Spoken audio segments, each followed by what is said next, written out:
And All righty. Well, thank you very much for asking me to be part of this series, which I think is a fantastic idea, and I think it's been very, very well executed over time. Um, as I mentioned in my Substack, when Colin first asked me to do a dealer's perspective, I thought, well, there are a lot of other dealers out there who are far more experienced as dealers than me. But I also realized I have the perspective as a collector, an auctioneer, and as a dealer. And so I figured, great, I'll give it a try. If you ask 25 different dealers for their perspective, you're going to get 25 different, very different presentations. So with that, we'll kind of launch into here. Um, if you have a question, I'm assuming, Colin, you have the ability to do this. If you have a question, please, hit your little device there. I can certainly stop at any time to answer questions. I've always felt that the best question is when it occurs to you. If you wait till a natural breaking point or until the end, you may either forget the actual question or certainly the relevance to what's going on. So if you have a question, don't hesitate to raise your hand. And Colin, you can interrupt me if you wish, if a question occurs. I think the best thing will be if they put it in the chat. I will try and follow the chat. And if there's a question that comes into the chat, I will rudely interrupt you, Wayne. Terrific. And I may try to stop one or two places along the way to see if there's anything there. So with that, I'm going to share my screen and we will get started here.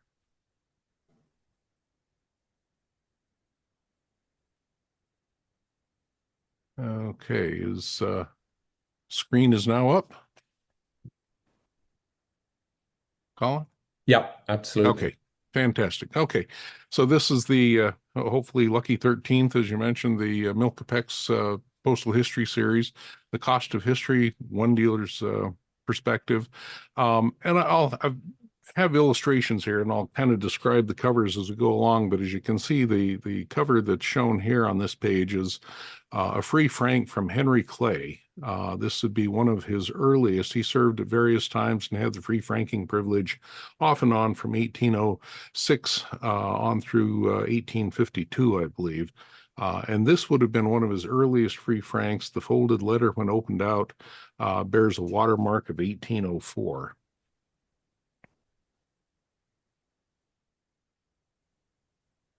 So we're going to do just a brief little background here. What is postal history?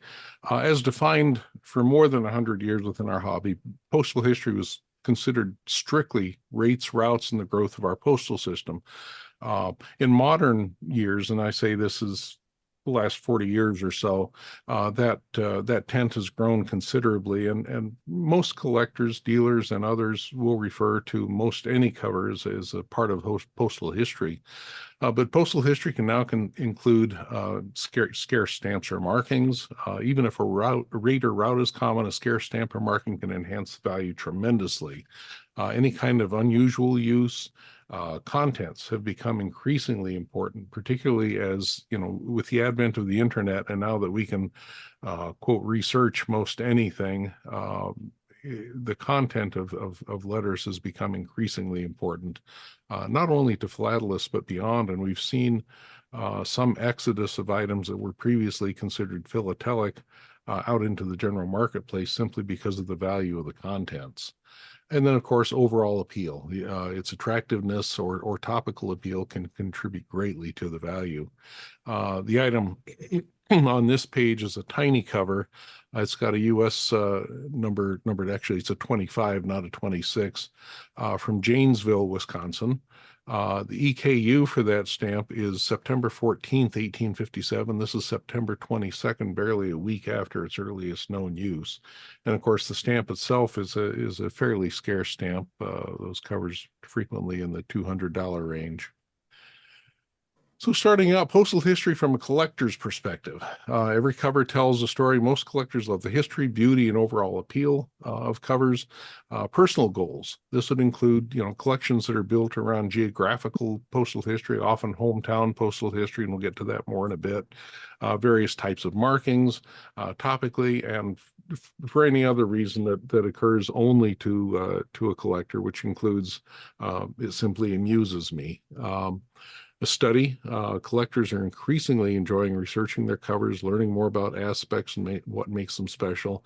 And of course, budget is always a consideration. I mean, it doesn't matter how much or how little you make. We're all on what you would call a limited income, and certainly the amount that we're able or willing to spend on our hobby comes into play. Um, the item on this page is one that is going to require considerably more research. It's part of a package from the International Red Cross in Geneva during World War II. As you can see, it's been censored. Bears 96 cents in postage, sent to Germany from Fort Eustis, Virginia. Rather scarce use. Like I say, it's going to require much more research. Now, from an exhibitor's perspective, all covers that are considered part of an exhibit must help to promote and tell the story. And depending on the focus, it has to forward the story being told and support each aspect. And so, of course, we go back to postal rates, routes, and markings. The various facets of the mail. It's got to fortify any assertion made by the exhibitor. There's a historical focus. Again, it's a self-imposed arena, but exhibitors are seeking the most appropriate examples of covers that best illustrate certain aspects of the mail system.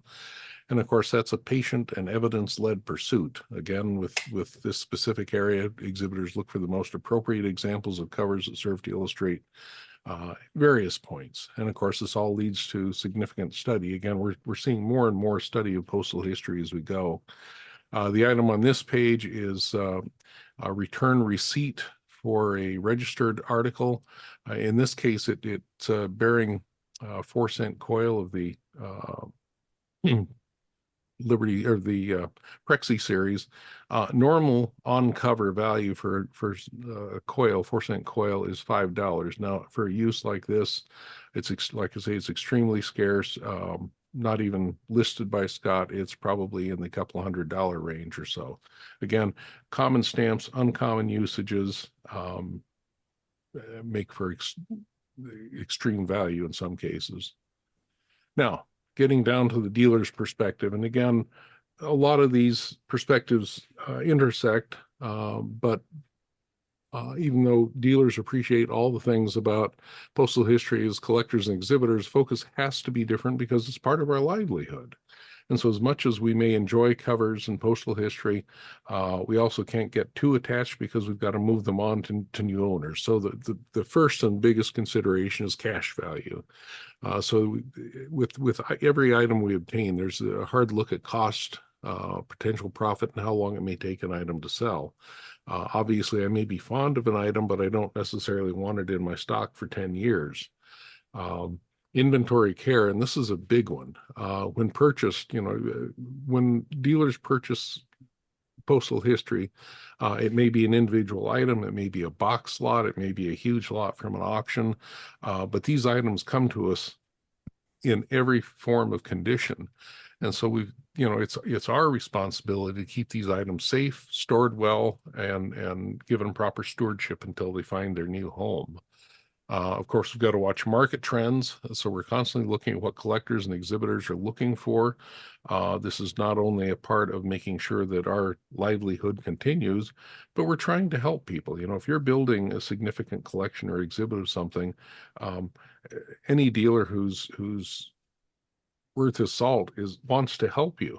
I mean, it's an exciting thing to be able to find something that somebody else can use.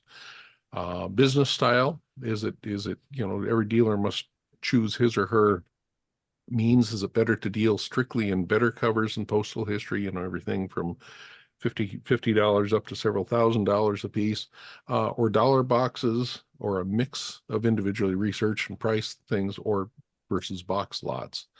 Of course, we're always looking for diamonds in the rough and boxes of coal, as I like to say. And this is where the skills that we have developed over years of collecting and dealing come into play to be able to spot gems or things that other collectors or exhibitors are looking for in other dealer stocks or at auction or wherever we're looking. And the example of this on this page is actually an item I found on eBay several years ago. It's a common postcard. It's an attractive Happy New Year postcard with a common 2-cent 1902 series stamp on it. However, it has a very, very scarce plate scratch on it. This has been a well-documented plate scratch. There's only ever been a few examples ever found. This happened to be the discovery copy on cover. None were ever known uncovered before this, and the exhibitor who ended up with this was thrilled, to say the least. And as was I. It was an exciting find. So always look for the unusual, and I figure the rest will sort itself out later. The item on this page is an interesting one. This came to me. It's from Gillingham, Wisconsin, which is in Richland County. Um, the post office itself existed for a little more than a century, founded in 1880 and closed in 1983. It's not uncommon to find a Gillingham postmark, but what's unusual about this one?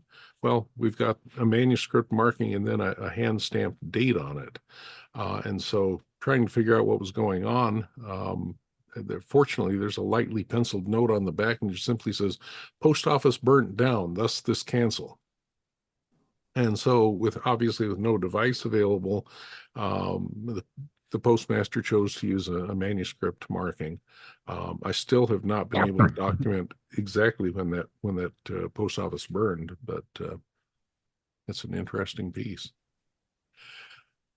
And again, not all cool or unusual items have to be exceptionally rare.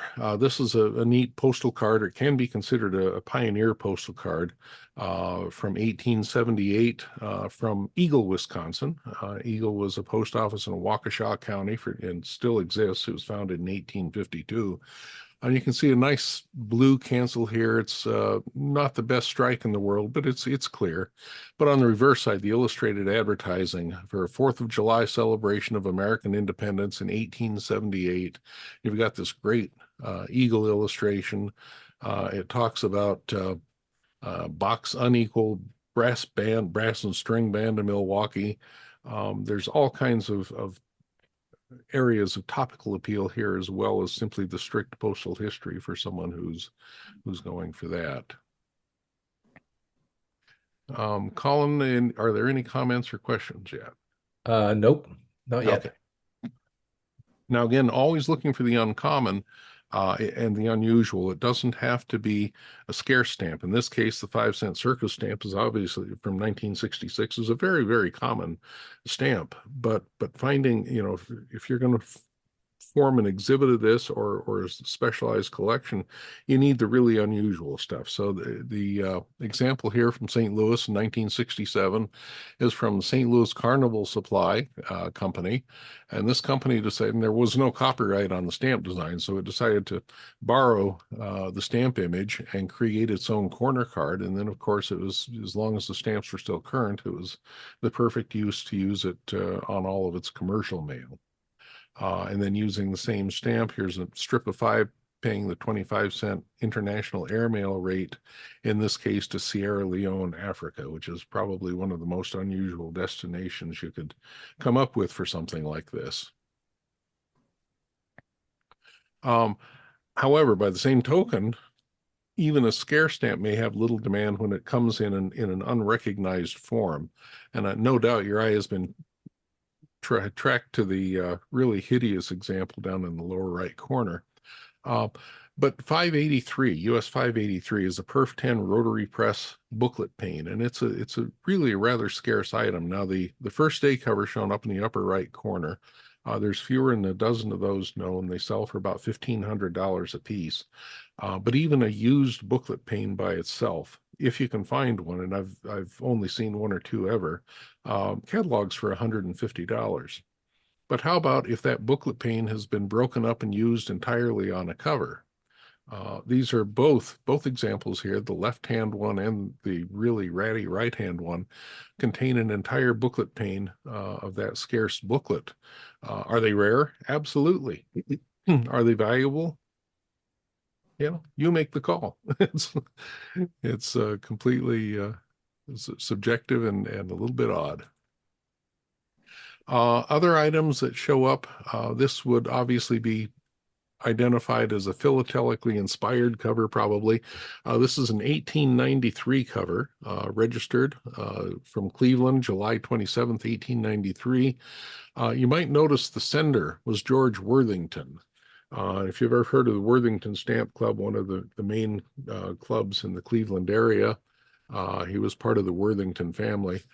It was sent off to Ernst Petritz, and Petritz was a leading dealer during the mid to late 19th century, and he was known particularly for selling a lot of the special printings of United States stamps and such. So you have a scarce use of the Columbians here anyway, as well as a registry label, but also in this case, both the sender and the recipient are quite notable within the halls of philately. Going on the theme of scarcer issues, we've got the various types of the UX27 post 1 cent Jefferson postal card. And here we've got two die types. And we'll look at the die types here. Type 1 down at the bottom is this straight Jefferson portrait, the profile. And then you've no doubt seen the illustrations in Scott and other places where it shows the redrawn hairlines. And the redrawn hairlines you can see in his cue here is a very, very different appearance. And it was redrawn for a very specific purpose. And this is because during the war, the government printing office had to switch to a rough surfaced grayish cardstock. Now, this cardstock did not take the letterpress impressions of the printing plates of the 1 cent Jefferson well.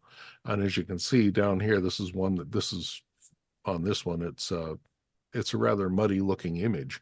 And so they recut, there's other parts that were recut as well, but the most noticeable part were the hairlines here. But these are extremely scarce varieties, and the die one in particular is the least seldom seen or least seldom recognized because it's the normal Jefferson head, but on the grayish cardstock. So here's the color of the cardstock that you normally see on most of the UX27 cards from 1914 through 1952. Here's the die one here on the rough grayish card. Here's another die one. You can't see it too well, but it's also on the rough card paying the 2 cent war tax rate. And then, of course, the die 2. And these still turn up. I mean, they're scarce cards. Most of them go anywhere from $100 to $300 or more a piece. And they still can turn up in various accumulations. This is one of my favorites, and auxiliary markings run the gamut from pay more postage to the addressee isn't great to wonderful crashes and stuff. But in this case, you can see the whole left edge of this cover is burned. It's got an official seal on it. It was postmarked in Chicago, May 23rd, 1935, and addressed to someone in Milwaukee.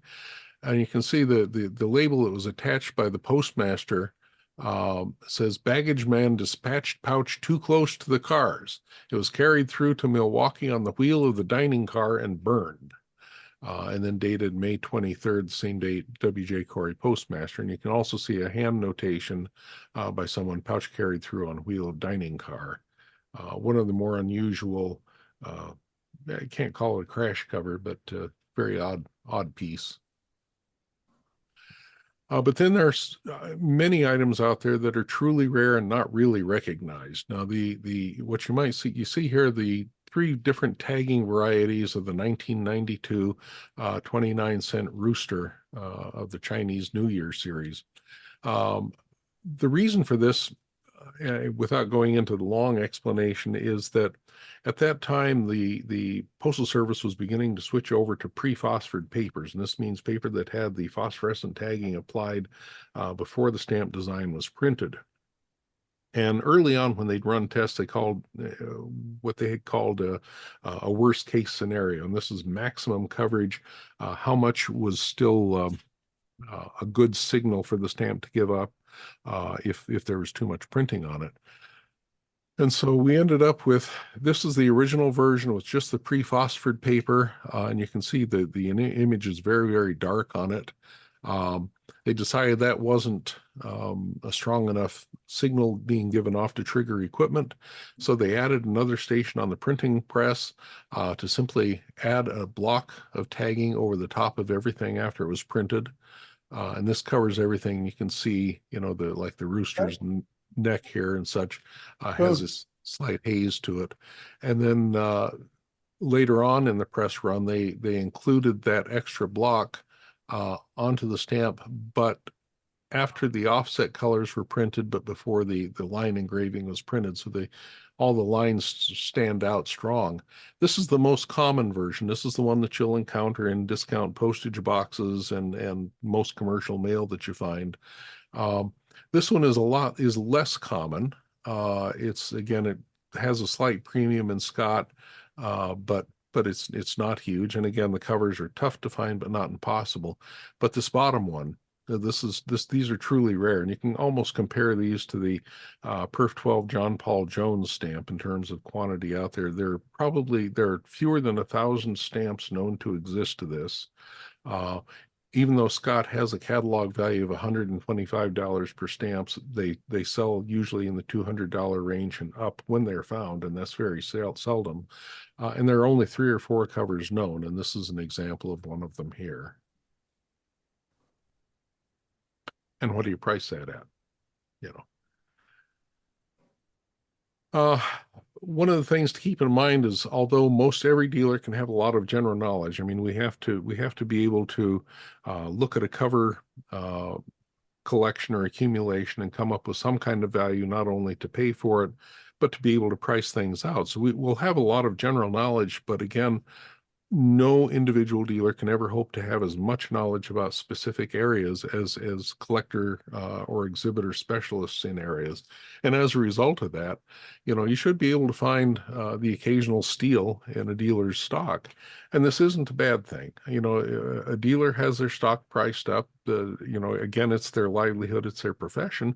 But if you find a cover that's worth $500 priced in the $20 box, it would be a courteous thing to point that out to the dealer, but it's not discourteous to buy it at that price because he's already figured his profit into it.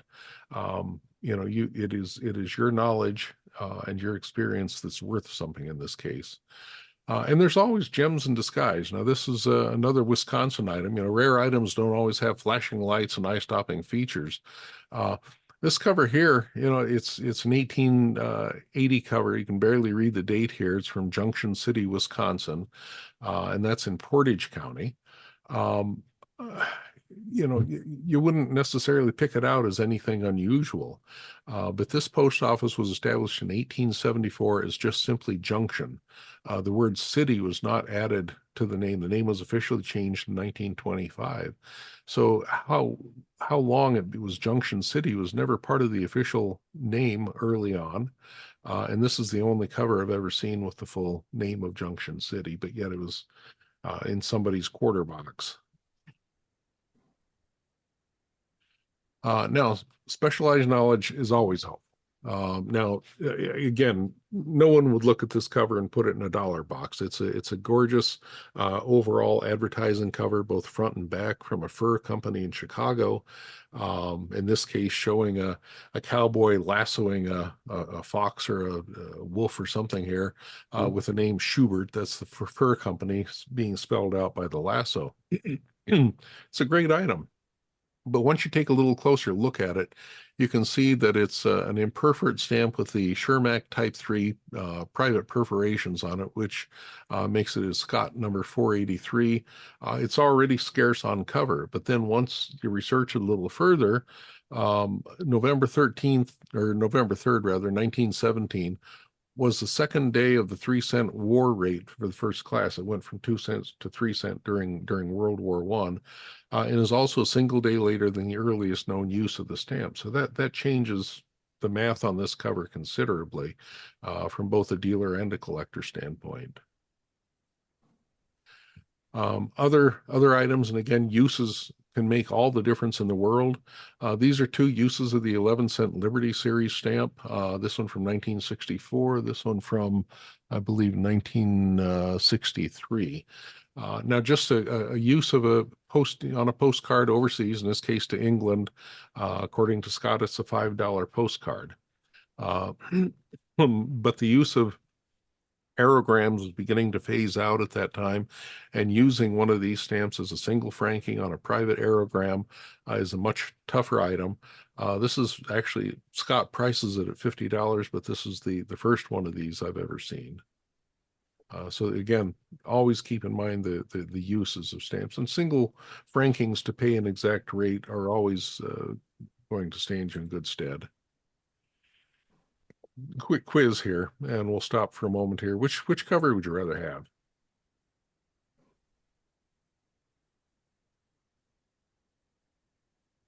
Any responses? No. They're too shy. They're shy. And of course, obviously, I'm sure most everybody realizes this is probably a trick question.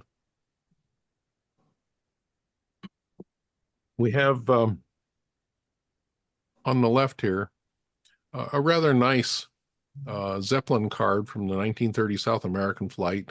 It's a picture postcard of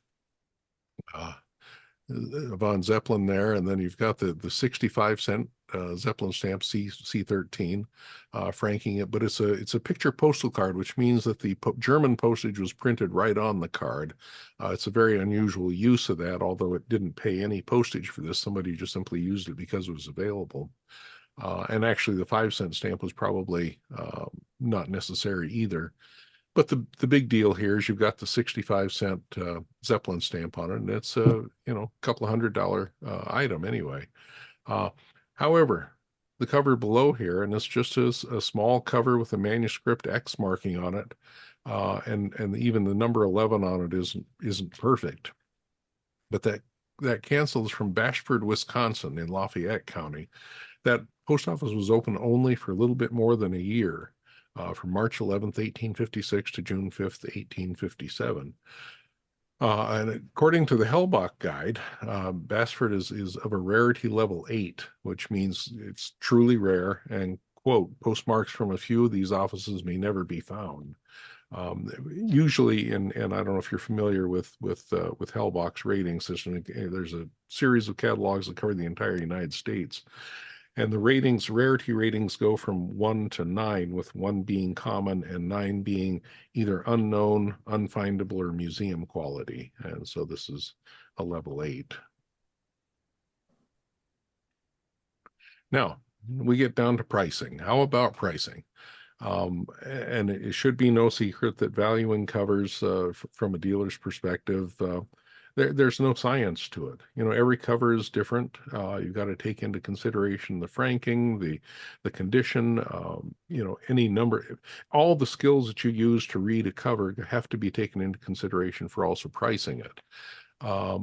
And Scott has gotten really good in the last 20 years or so, including prices, like I mentioned, for the aerogram that's listed at $50, or various other single franking uses of stamps from anywhere from the Prexys through the Liberty and Prominent Americans and Americana series. But they can't possibly price all the various important uses of stamps. But even still, it provides a guide, and as both dealers and collectors, we can use that as a springboard to go from there. But even still, this particular card brings up various conundrums. As you can see, it's just as simply a postcard. It's an embossed card. I didn't show the other side, but the embossing actually interferes with the postmark. Now, the postmark is from Detroit Harbor, Wisconsin, which is a tiny post office in Door County, which existed from 1892 to 1926.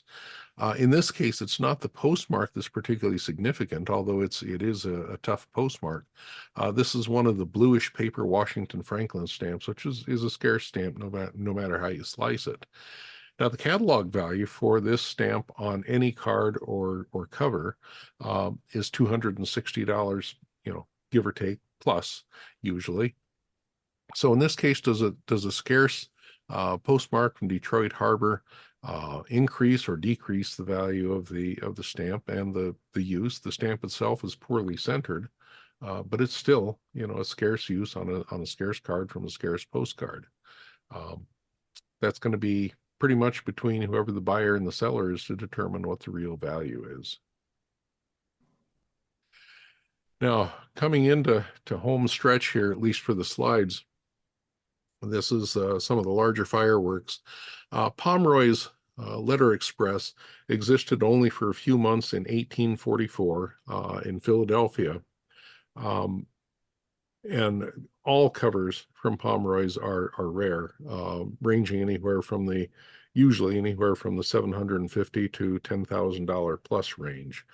Now, in this case, we have two of them, both of them dealing with Wisconsin Territory, and the only known pieces from Wisconsin Territory or dealing with Wisconsin Territory. The pair here in the lower right is the scarce lake shade, and you can see it's a conjoined pair, slight misalignment between the two images on there, and it's addressed to Milwaukee, Wisconsin Territory, and again, 1844. Extremely scarce and again unique use to Wisconsin Territory. But the other one, this is more of the star of the show, even though the condition isn't as great. This is from Wisconsin Territory, in this case also Milwaukee, but it was sent to someone in Philadelphia, and it deals with two mail companies. Not only does it have the Pomeroy Express, but also the American Mail Express Company, also in Philadelphia. And so there are two fees paid and a double rate once it got to Philadelphia from Wisconsin. Now, what's unknown about this is going to take a bit more research still, is this stamp in the lower left was apparently moved from this position. You can almost see the shadow of the stamp. Why it was moved, I don't know. It's possible that someone wanted to see what the rating was or something, but it is firmly affixed here. The conundrum comes, should that be removed and placed in its original position or left there? And I'm certainly open to feedback, but this is a very, very tough item, both of them. And then coming into home stretch, we've got we have two more actually tough items from Wisconsin Territory, 1832 to Green Bay, Michigan. And this is before the territory included what is now, Michigan Territory encompassed what is now Wisconsin, and it was only later this came out. But finally, I collect hometown postal history, and so this is one of my personal interests. These are two examples of hometown postal history from Prairie du Sac, Wisconsin. In this case, they're both stampless folded letters, and they're both territorials. The top one is from September 19th, 1845. And inside the letter, it's date-lined Baraboo with the misspelling two R's. But the manuscript says Prairie du Sac, September 19th, from Alva Culver. And you've got to wonder if that's maybe one of the ancestors of Culver's Hamburgers, which has found its beginnings here in Prairie du Sac. And the other one is February 16th, 1844, letter from Prairie du Sac to Jefferson County, Wisconsin. Again, territorials are extremely, extremely tough to find these days within Wisconsin. Bill Robinson, a noted dealer from Green Bay for many years, was the penultimate expert on territorials, and we have several of his reference guides to go from. And that's it for the slideshow part. Hopefully we can get into a bit of a discussion here. Here's my shameless self-promotion. A lot of my writing can be found at wayneyoungblood.substack.com. There's my email address. I try to publish at least 1 or 2 articles a week. You can subscribe free, and hopefully we'll go from there. So we will stop share and we'll go back to the. So Wayne, I'm going to interrupt you. There are a couple of questions in the chat. The first one is easy. The Bashford cover, is it certified? No, it is not. Okay, that's the easy one. And the second one is it's part question, part comment. Would you like to say something about the current proliferation of interest in context philately? This is this whole big buzzword that everybody's talking about, context philately. I, I'm not a fan of it. I'll put my cards on the table. What do you think? Well, I think it has its place. Um, it's a difficult thing because for some it kind of supplants traditional postal history. Um, and most of us who've been around long enough don't wish to see that happen. But context, and of course context philately has different meaning to a number of different people as well. It can deal with the content of the letter. It can deal with the context, the historical context of the piece in general.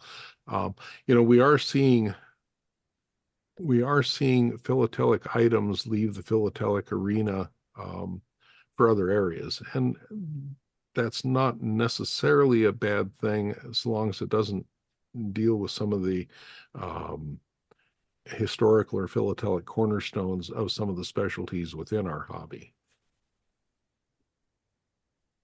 So that would be a shame to see things go into museums rather than be in a collector's hands. Oh, I am absolutely against anything going into museums. We've seen several major collections come up in the last couple of years.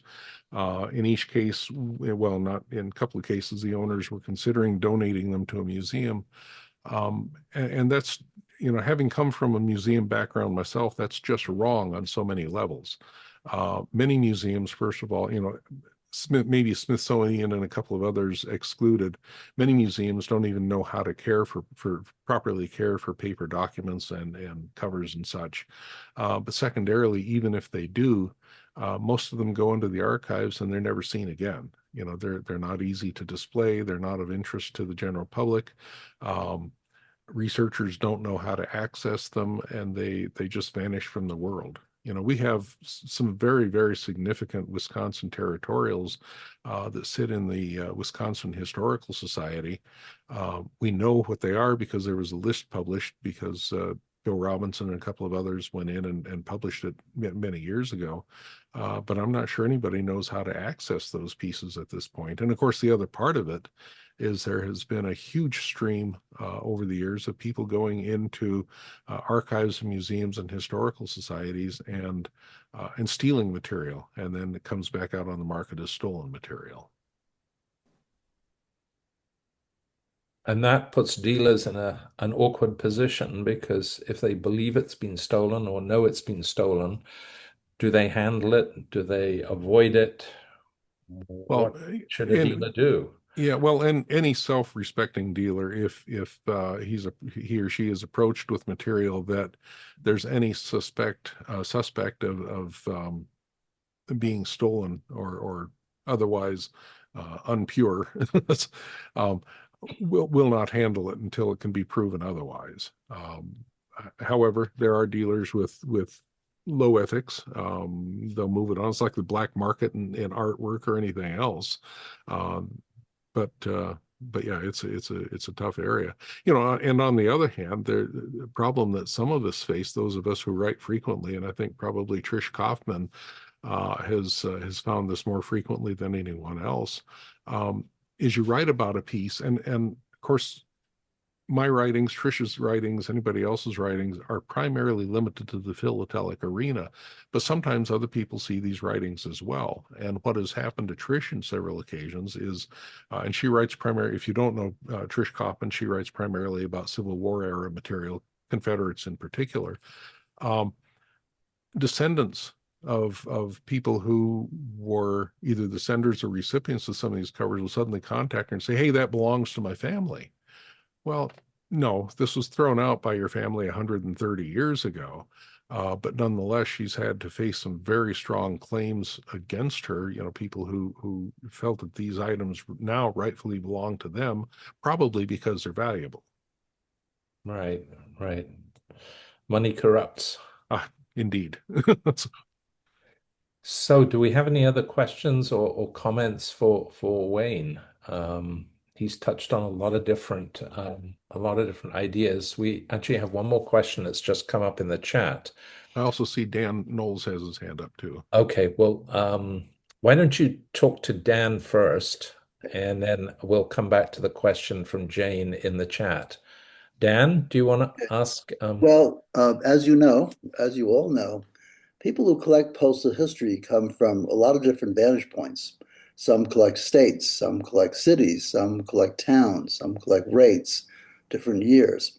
So, how, as a dealer, do you develop your stock to deal with this whole spectrum? You can specialize in certain areas, like you know a lot about Wisconsin.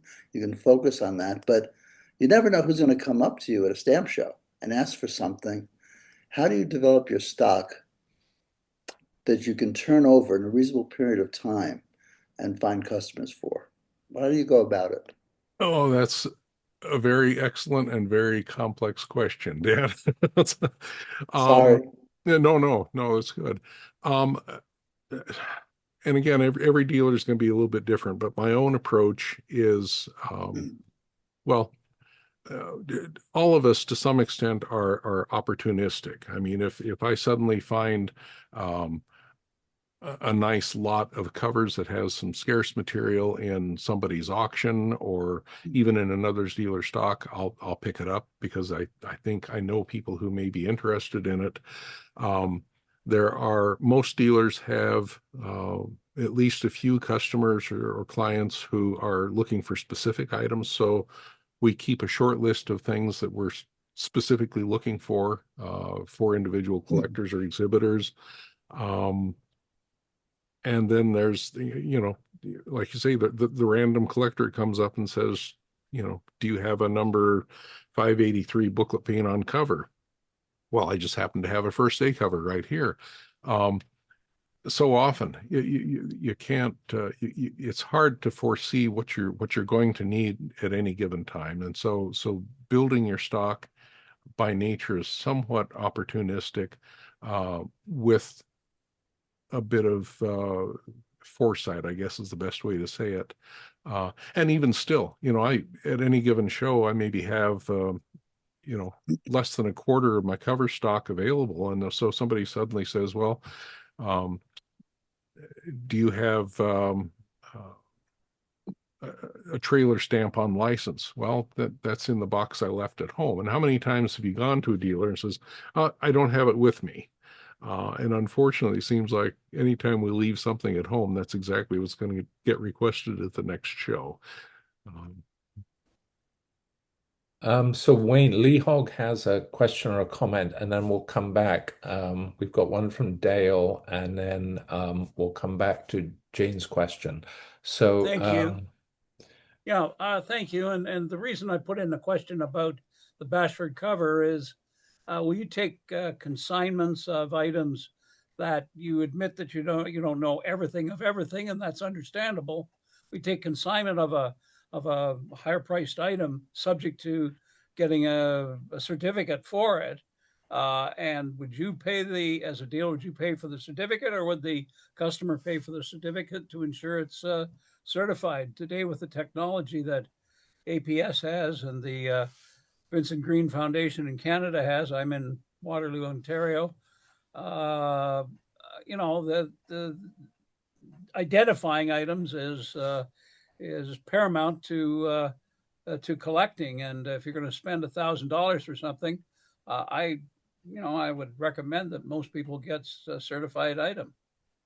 right, and that's a great question. There are, and again, many dealers have different approaches. My own approach is that if it's something, first of all, that I expertise for several different firms, so I have a fair amount of knowledge on certain things.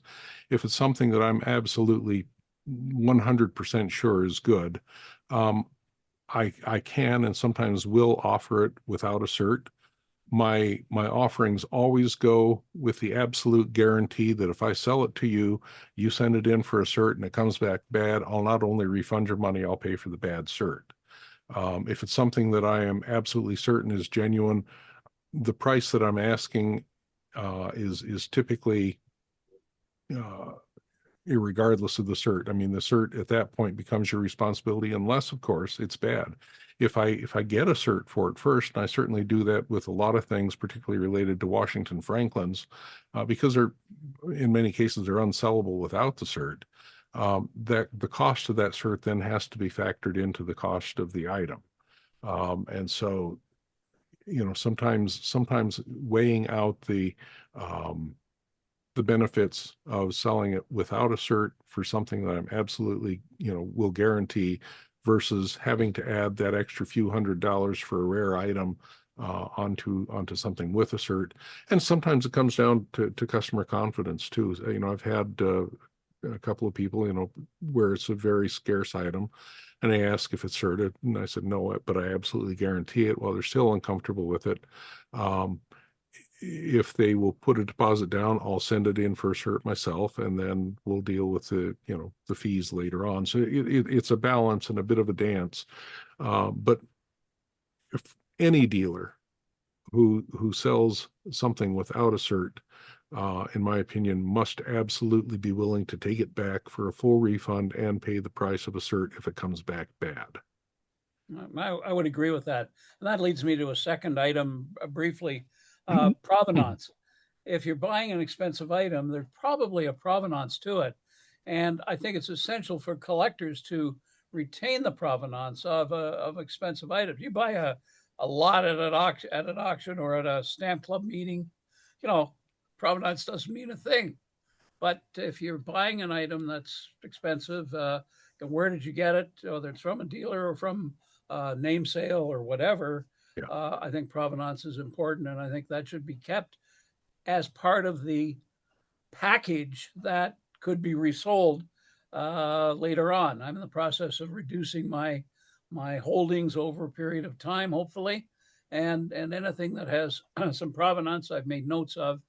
I've been a member of APS for over 50 years, and I've enjoyed your articles over the years, Wayne. Thank you, Well, thank you. and many others, and so on. But my gut feeling says that provenance is an important thing as well if you're buying expensive items. So that's Yeah, all. Thank you. no, absolutely, Lee. And unfortunately, and this is dealers and collectors alike. Most of the items that we collect have been parts of anywhere from a half a dozen to 20 or more different collections over the years. We collect what dead people collected, quite frankly, and the provenance on so many items gets lost either by a collector himself, or when it goes to a dealer, and even sometimes to an auction firm too. I've seen auction lotters trying to clean up a cover, erasing marks on the back of a cover that were actually previous owners and part of the what would have been a valued provenance for a rare item. And I've seen collectors do the same thing. No, provenance, when you can identify it at all, is extremely important part of particularly scarcer and more valuable items. I'm in the middle of dealing with a collection right now where um, some of the provenance of some of the items is virtually untraceable, but these items have been off the market for close to 50 years as it is. And so you do see what are rare items that are new to us out there that have just been lying quietly in the wings for decades in some cases. But yes, preserve the provenance at all, if at all possible. Yeah. Wayne, this sort of doubles back to Jane's question, which, I apologize to Jane for bringing Lee in ahead of her, but she asked the question, and this kind of follows from the discussion. What are the most popular areas to collect now in terms of postal history? Oh, well, of course, my view is U.S. centric because that's my specialty. So I can't really speak to other countries' postal history. What I've noticed from my own customer base would include things, certainly, unusual things. I've noticed a rise in interest in crash covers. I've noticed a rise in interest in unusual auxiliary markings, like the cover that got caught on the dining car wheel. Um, Mostly unusual material is what I'm seeing more growth in right now, as well as legitimately scarce and high quality items. I mean, you can find any number of number ones on cover, but how many four margin nice ones on a folded letter that are decent can you find? And I'm seeing an increase in interest in finding the higher quality material. And probably the more valuable as Oh, well. So there's yeah, probably absolutely. a great interest in. Another thing that I've seen an interest in the last couple of years is, try to find commercially used commemoratives anywhere from year 2010 on up to now. It's a virtually impossible task. They're not expensive, but they're just not out there. And there are people who are not only trying to complete their sets of used stamps, but they want to find them not on collector covers, but real mail, mailed to or from a company. And they're virtually impossible to find. Um, Now, there was a question about the Hellback guides, and Frederick very kindly answered it.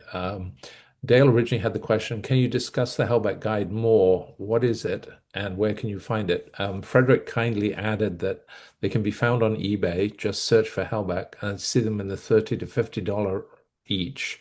Some are by region, some are by state. Is there anything else you would like to add about the Hellback?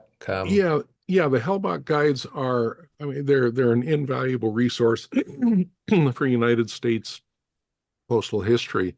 Um, the set as originally released, well, it wasn't released as a set, but it's 8 different volumes that cover all geographical areas of the United States. So, for example, for Wisconsin postal history, you'd be looking the upper Midwest. So that includes Michigan, Minnesota, Wisconsin, Illinois, and so on. So they're regional settings. Um, and each one of those will list the post office by name. So within a volume, you look up the post office by name, and it'll tell you what county and what state it's from, as well as what years it was in operation. If it's now, well, whether it's still existing and what years it did exist while it was in existence, and then also a rarity rating for it. And then Hellbach also produced, and there's a couple of guides out there, guides for RFDs and Doan postmarks as well. And as he mentioned, you can find they're out of print. They've been out of print. I think they were originally put out in 1995 or thereabouts. And like I say, they're invaluable guides. You have to find them on the secondary market. And again, you'll pay anywhere from probably $20 to $50 per volume. Right. Now, Mike has got a question, which I'll read. And this is asking you to use your crystal ball, the dealer's best friend, the crystal ball. What is your take on the future of the hobby? Is postal history likely to be a faster growing segment of the hobby, more so than traditional philately? So are covers better than stamps or stamps better than covers going forward? Okay, let me consult my spirit guide here. Um, I've seen um, I've seen trends that would indicate that there is an increased interest in postal history, but that comes with a caveat that is always a um, rapidly changing field. I mean, here in Wisconsin, we have been blessed over the years to have one of the more active state postal history societies over the years. And what happens typically is you'll have, 2 or 3 collectors in Portage County, for example, who are very actively studying and working on a collection of all known post offices or locations, studying all this kind of stuff. And then they age out, they die, or they stop collecting, and suddenly there's no more interest. And covers that had been selling for $250 are now selling for, $10, $15. And so trends in postal history, certainly when it's based geographically, change rapidly, depending on who's collecting at any given time. I think finding, as I mentioned earlier, like with the U.S. number ones on quality covers, that type of it's almost more of a topical type collecting of postal history seems to be on the rise. But there seems to, again, it's not just people looking for any penny black or any number one on cover. They want a really nice one on a really nice cover. It doesn't necessarily matter, who it was to, who it was from, where it was postmarked, but they want that artifact.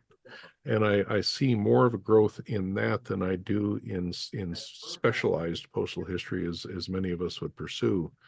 As far as the general hobby goes, we're in a huge period of change.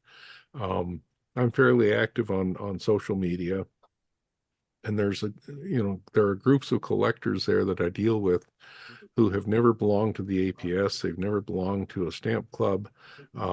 They've never been to a stamp show. And yet they're spending thousands of dollars per year on their hobby.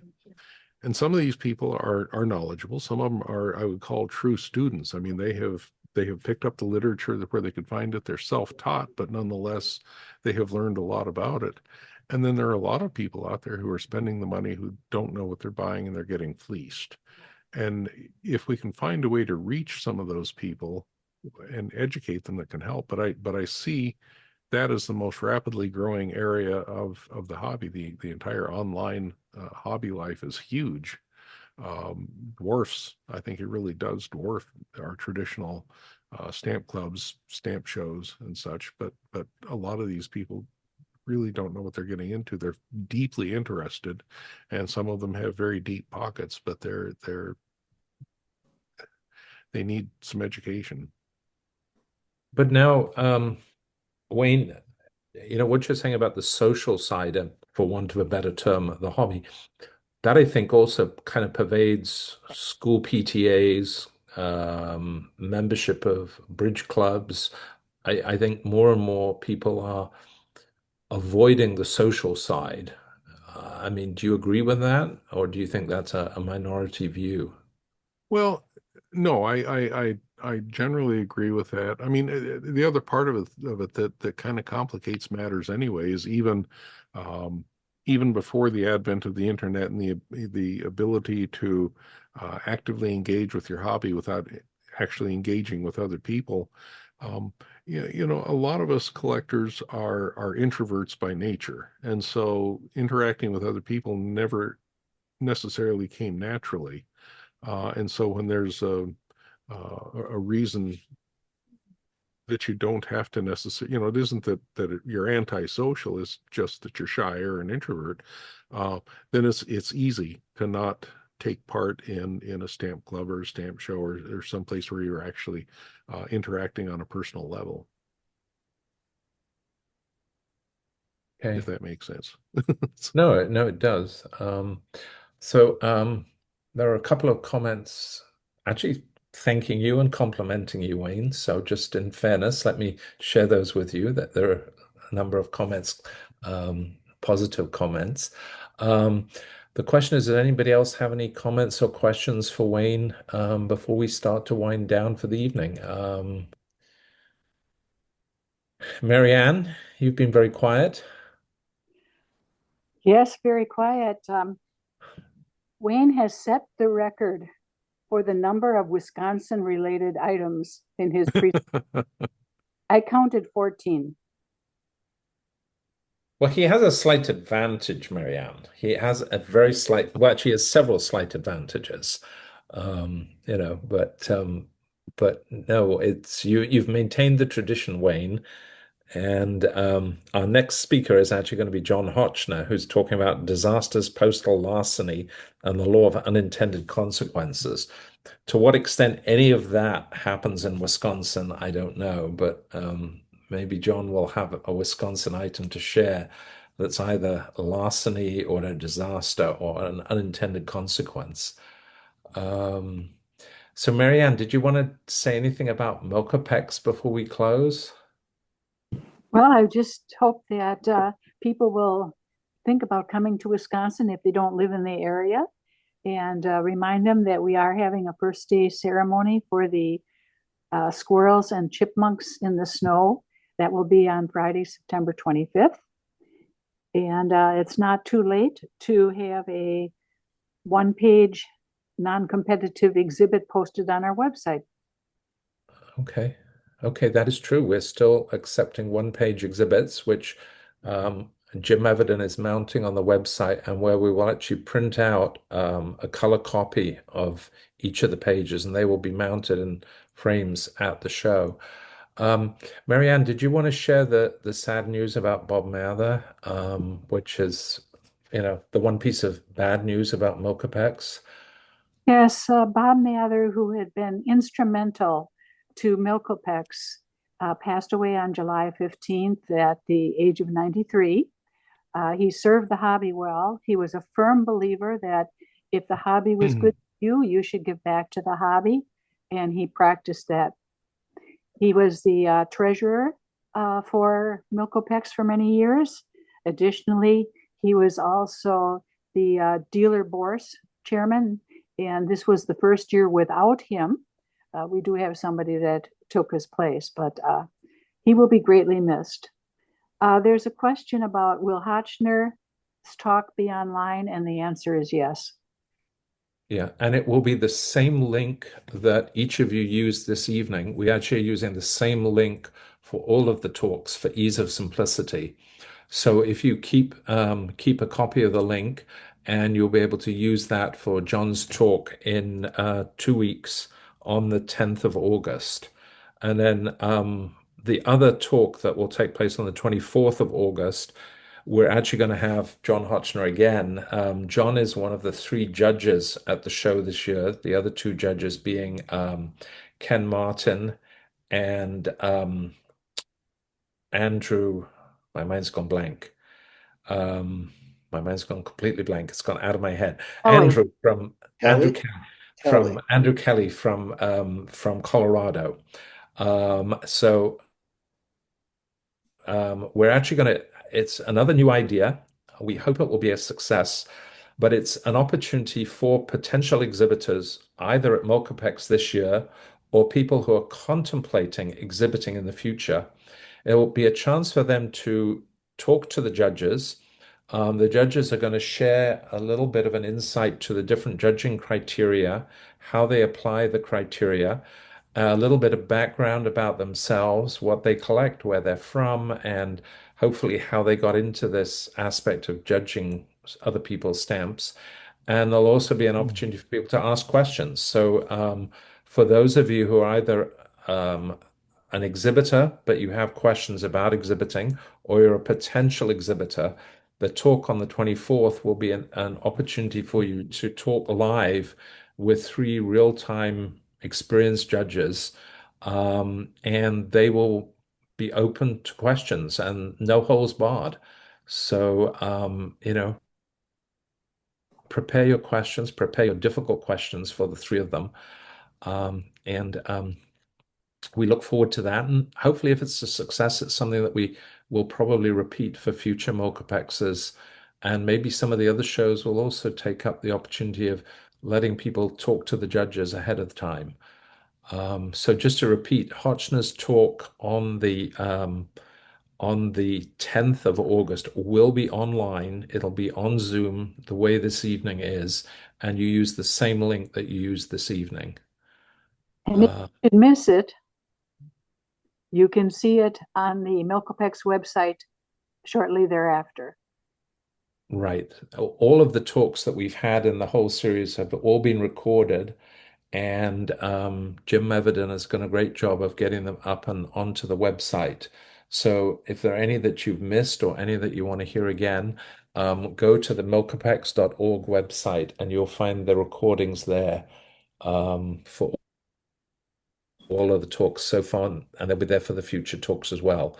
The other thing, just before, and then I redo promise I will stop talking. The other thing, during the Milkapex show, apart from the first day ceremony, we actually do have a series of talks and events going on both on the Friday and the Saturday of the show. And again, the program for that is up on the website. So if you're planning on coming to Milkapex and you want to learn about some of the other things apart from the dealer bourse and the exhibits, the details are all up there on the website already for the show. So, Marianne, I promise I will say nothing more. And any last comments or questions for Wayne? I did have one thing. I believe I didn't fully answer Lee's question. He asked if I would take in material on consignment that doesn't have certs, basically. And the answer there is yes. If it's material that I'm comfortable with, then absolutely. And again, it's sold in the same guarantee that I would sell otherwise. If I'm uncomfortable, then of course it needs to have a cert. And I think most dealers are probably similar in that. I'm going to break my promise. I said I wouldn't say anything more. I got a related question for you, Wayne, and this is a trick question. You take in items that may or may not have certificates. If they have a certificate and you disagree with that certificate, what do you do? If they don't have a certificate, it goes to an expertiser, not yourself, and you disagree with the opinion that they have. What do you do? I told you it was a trick question. Yeah, it is a trick question. If and both of those things have happened. I mean, I have had items come in with a cert that I've strongly disagreed with, and in those cases, I usually resubmit it. And of course, when you resubmit it, to be honest, you have to submit it with a copy of the original cert with it, along with my reasons for why I believe the outcome should be different. In other cases, I submit something, I've got a good idea what it is, and it comes back, and this is more becomes the case with grading than it does with actual authenticity, but nonetheless, with the finding I disagree with, if it's something I feel that strongly about, then I will fight it. I'll ask for another, another look at it. If it's not a major thing, I'll tend to let it go. But if it's something I feel really strongly about, I'll fight it tooth and nail. Okay. So Wayne, we've taken up a lot of your time. I want to thank you very much. And for all of you, Wayne will have a booth at the show or table at the show. And so if you have questions that you think of between now and the show, Wayne will be at the show, willing to show you things, but also hopefully willing to have conversations and answer questions if you have any ideas after this evening. So again, thank you, Wayne. Thank you very much for agreeing to do this. I know I had to push you a little bit, and that's a true statement. I did have to push you a little bit, but it was worthwhile, and thank you for doing it. All righty. Thank Um, you. and so at that point, I think, Marianne, unless there's anything else you want, we'll start to close out the meeting. I will stop the recording. I would just say that if anybody's coming to the show and they're looking for something, to let Wayne know ahead of time so it would be something that he can bring. Otherwise, I'll have to say it was in the box I left at home. Right.